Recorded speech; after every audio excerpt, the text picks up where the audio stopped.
আজকে একটা গেরুয়া রঙের নতুন পাঞ্জাবি নিয়ে চলে এলাম। পাঞ্জাবিটা এক কাস্টমারের অর্ডার ছিল, তার পুরোটাই আমার উপর ছেড়ে দিয়েছিল। এটুকু বলেছিল রবীন্দ্রনাথের একটা লাইন লিখে দেওয়ার কথা।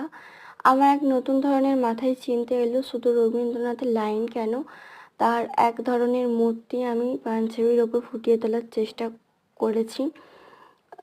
পাঞ্জাবিটা কেমন হয়েছে জানিও, আর রবীন্দ্রনাথের ছবিটাও কেমন হয়েছে জানিও।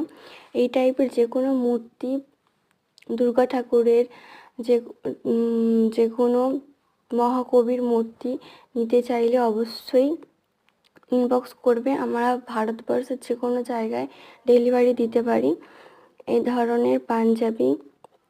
আর বাকি যে কোনো কিছু নিতে চাইলে আমাদের ইউটিউবে মেসেজ করবে, নাম্বার দিয়ে দেওয়া হবে, কাস্টমাইজ করা হয়। যাই হোক, কমপ্লিট হলো।